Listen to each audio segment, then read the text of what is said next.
All right, welcome back to the Listener's Commentary on the New Testament. If you have not checked out the Listener's Commentary app, I would just encourage you to do that. It makes it a whole lot easier to use because you can listen by book. You can actually search across the Listener's Commentary and find all the recordings on a various theme. And so it's a easier way to access the content of the commentary. So you can find it at the App Store, Google Play, wherever you download your apps. Just search for the Listener's Commentary, should come up. And I think it'll be a helpful tool for you as you seek to make good use of the commentary and dig in and learn and live the Bible. All right, in this recording, we're going to be looking at John chapter 14, verses 15 through 31. It's the night before Jesus' crucifixion, and he's celebrating Passover with his disciples. He knows his hour has come. He knows what's about to happen to him. And so he's preparing them for what lies ahead.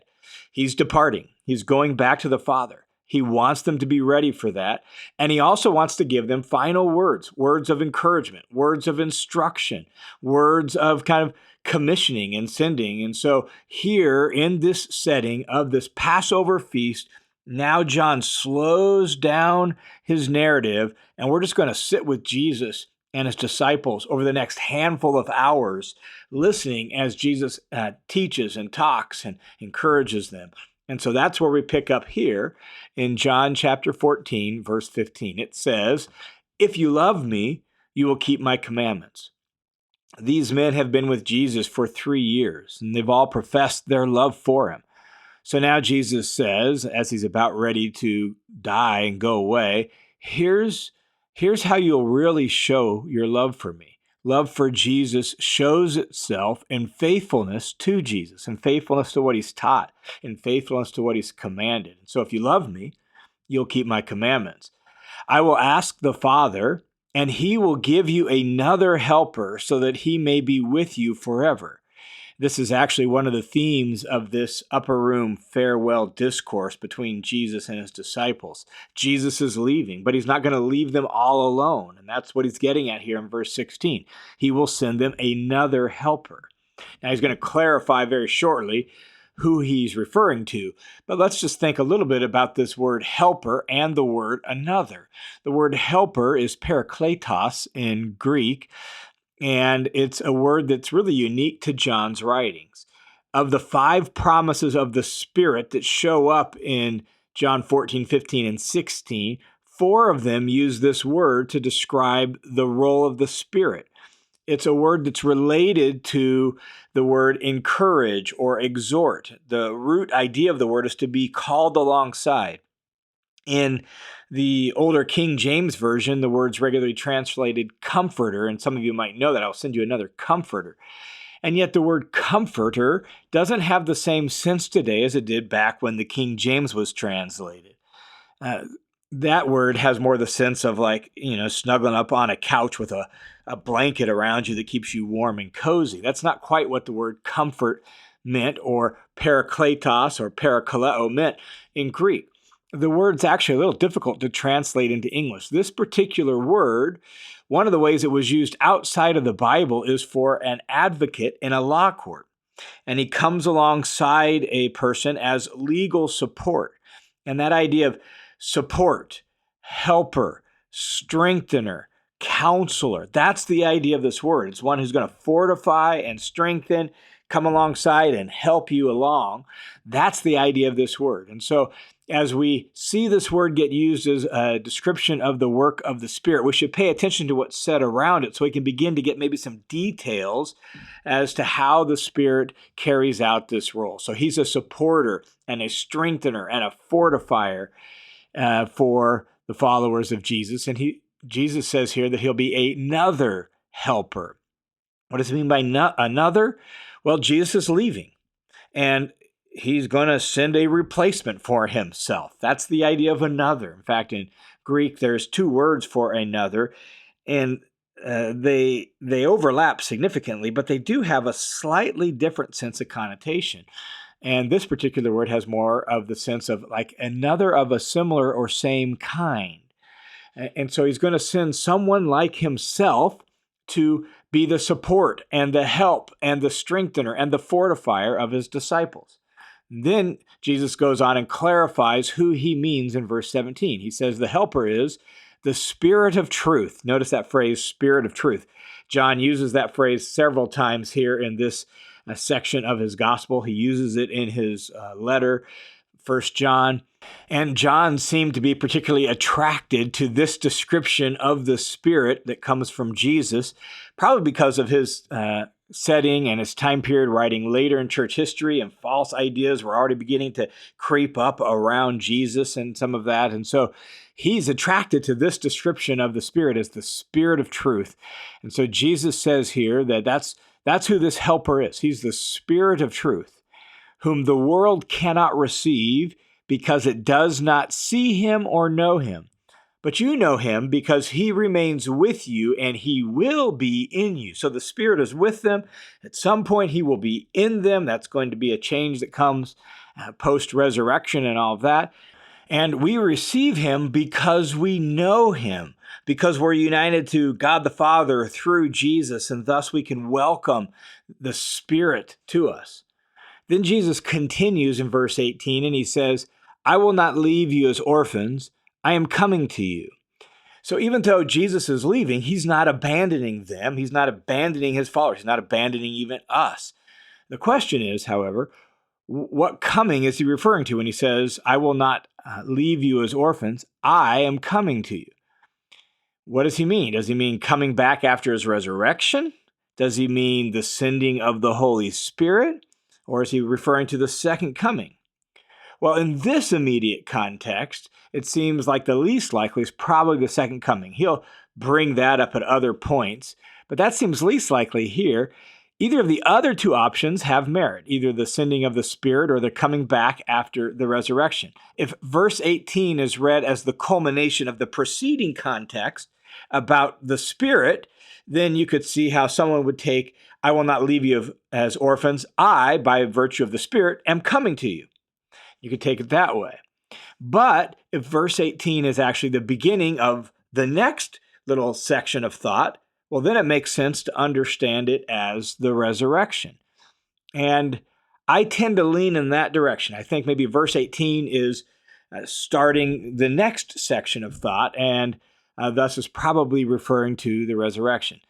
Typically, when Jesus talks about the Spirit, he talks about the idea of sending the Spirit or the Father giving the Spirit. And though the Spirit's going to be present with them as another helper, typically the Spirit's not at least immediately identified with Jesus himself. So I think it's best to understand Jesus probably as referring to himself by saying, I am coming to you. I'm not going to abandon you. Yes, I'm departing. Yes, I'm going to go away, but I will return. I'll come back by virtue of the resurrection. That's what I think, but it could be that he's referring to sending the Spirit as well. So Jesus is talking about, I think, his death and that he's going to come back via resurrection. And then Jesus explains it a little further in the very next sentence in verse 19. He says, after a little while, the world no longer is going to see me, but you are going to see me. Because I live, you will live also. Jesus actually uses similar language a little later in this conversation and makes it clear there what he's talking about. That shows up in John 16, verses 16 through 22. And there it's clear that he's talking about the resurrection. So that's what he's referring to here in verse 19. In a little while, the world's not going to see me anymore, but you will see me. He's going to appear to his disciples, and he's going to spend time with them post-resurrection.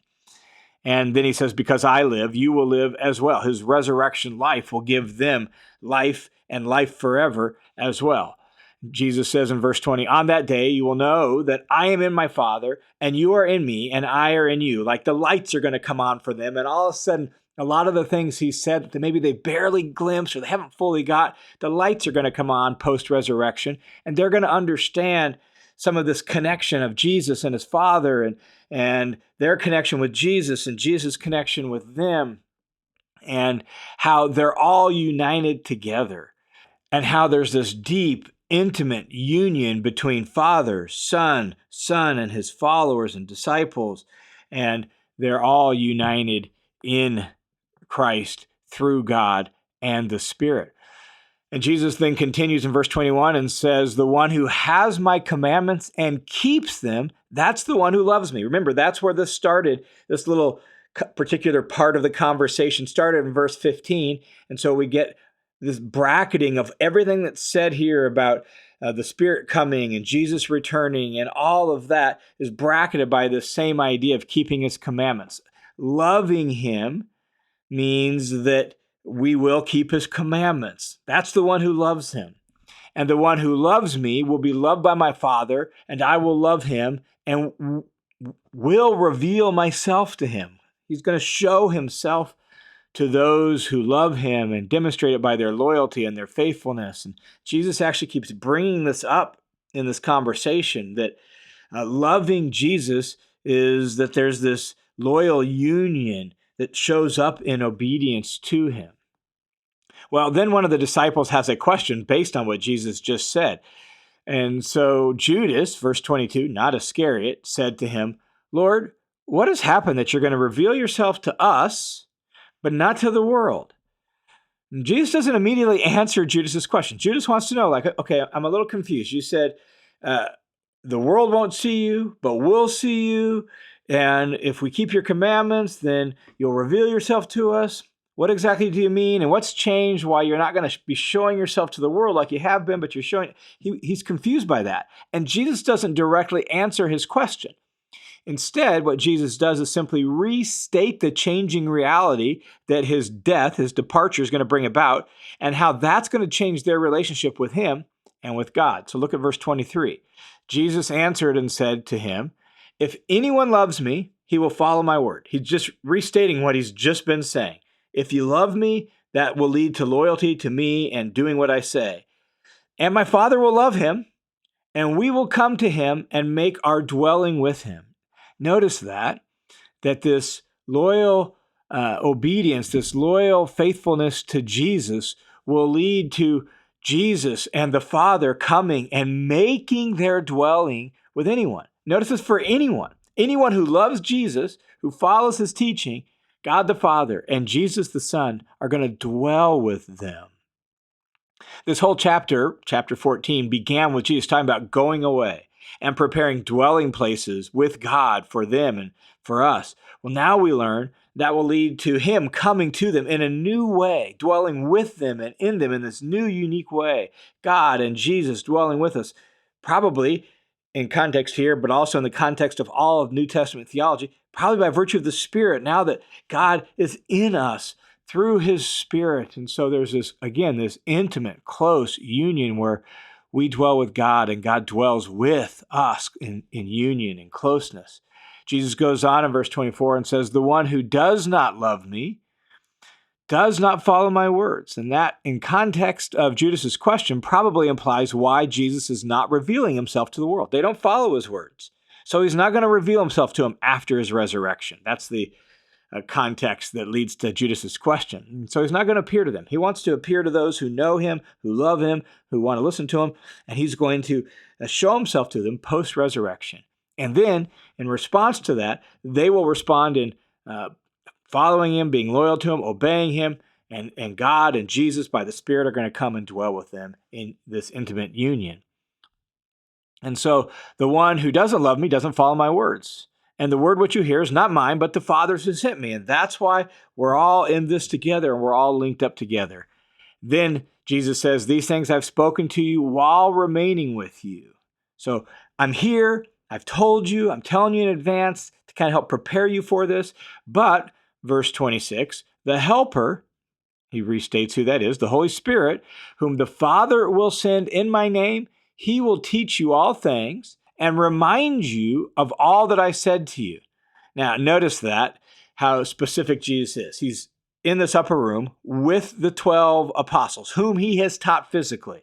As he just said, I've told you these things while remaining with you, but after I'm gone, after I've departed and I've returned to my Father and the Spirit has been sent by the Father to you, now the Spirit's going to bring back to mind all these things that I've taught you, all these things that I've told you.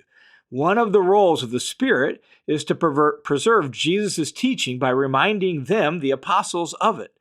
And The Spirit's also going to teach them everything else they need to know about Jesus and his ways and following him. And so, as the supporter and the helper, this is one of the roles that the Spirit played in the apostles' life, and in some kind of continuing sense in the other followers of Jesus after the apostles. Then Jesus says in verse 27, "Peace I leave you, my peace I give to you. Not as the world gives do I give to you. Don't let your hearts be troubled nor fearful." As Jesus comes to the end of these words about him going away, he reassures them by promising them peace, shalom. Not just any kind of peace, his very own peace. It's a kind of peace that's very different than the kind the world offers. It's more solid and more trustworthy. So my peace I give to you. It's not like the world's peace. So don't let your hearts be troubled nor fearful. You heard that I said to you, Jesus goes on in verse 28, I'm going away and I'm coming to you. If you loved me, you would have rejoiced because I'm going to the Father, for the Father is greater than I. And so Jesus is just explaining some of the things he said and how they would have been happy for Jesus to be returning to the Father. But we have to be really careful here in verse 28 when we hear what Jesus says right at the end when he says, for the Father is greater than I. That line has been ripped out of context in John's gospel and used in various theological debates over the centuries. It's been used to support Arianism in the early church, the idea that Jesus is sort of like a lesser God than God the Father. It's been used to support the idea of eternal subordination of the Son to the Father. But in the context of John's gospel in total, Jesus is equally God. The very beginning of the gospel starts there, and all throughout the gospel, that's been emphasized. And so you get in John 1:1 that the Word was with God, and the Word was God. And you get throughout John's gospel, all the places where he's been sent by the Father, that he and the Father are one, and they're completely unified and in sync. And so we have to make sure we hear that. And even here in the immediate context of John 14, Jesus is returning to the Father.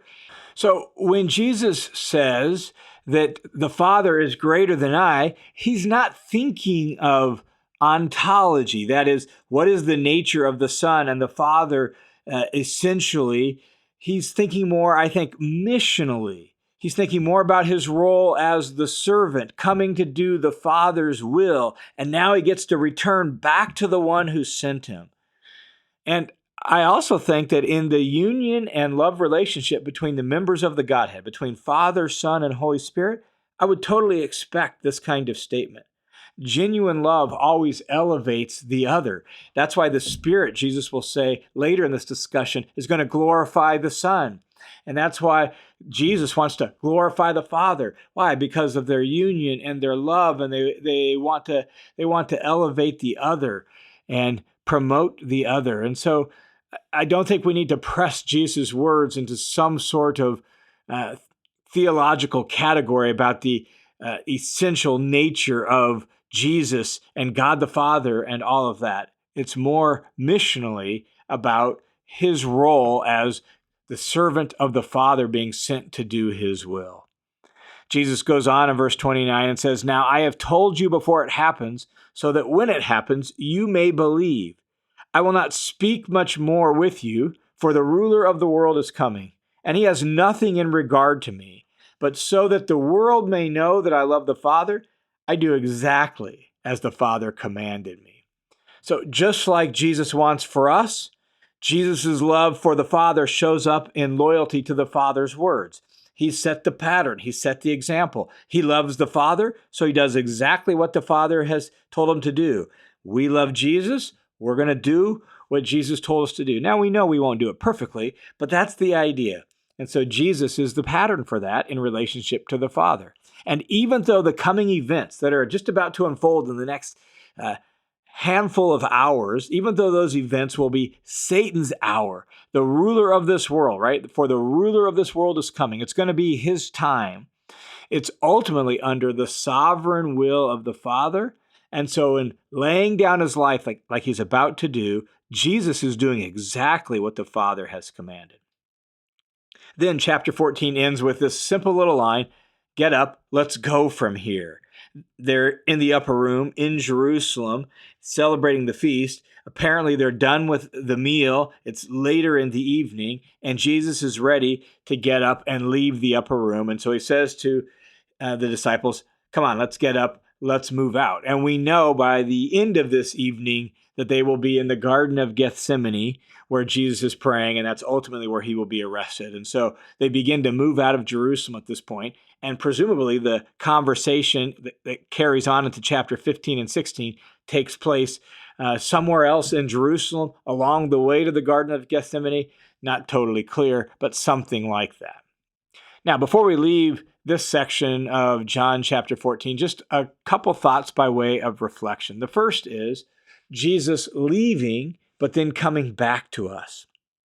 We shouldn't miss the various ways Jesus says he'll come back to be with us. He'll do it, he says to them, by virtue of the resurrection. Like, I'm departing. We've been together for 3 years. I'm going to leave, but I'll come back by virtue of the resurrection.